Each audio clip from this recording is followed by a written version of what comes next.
Vậy thì mình người đến nó là tháng được cả.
Trên bóc để thẳng ra, nó là chưa xong được.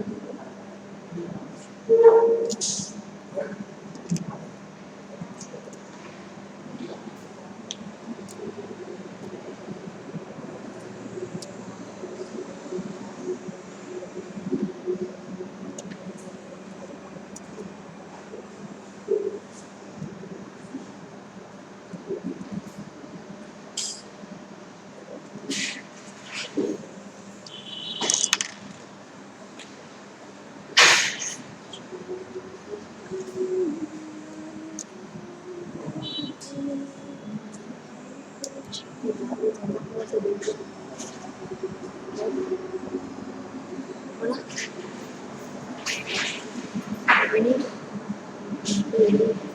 sang góc đã thấy ok bạn nghe thấy được bừng không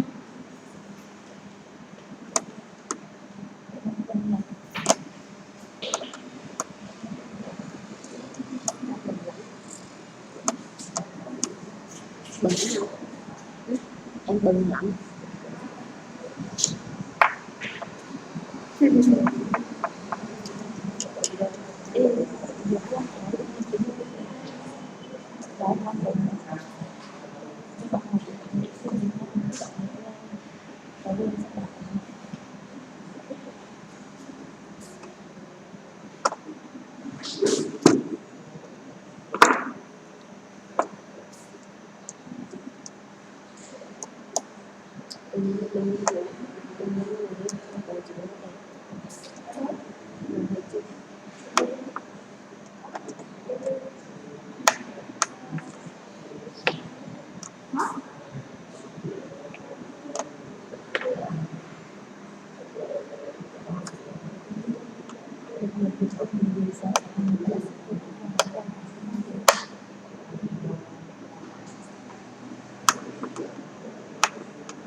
Năm sau đây thì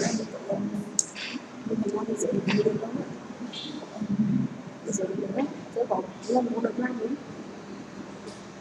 ăn ứng lắm anh đừng không làm chạy tới việc vô không anh đi mua điện thoại này thì vậy đi tiền con đấy đó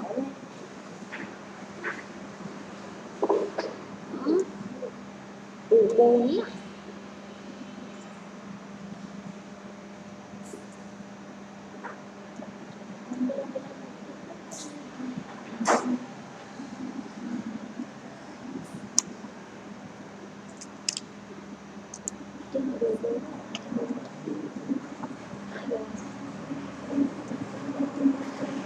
hồi riêng đó hồi riêng của mình hồi riêng mình hồi riêng của mình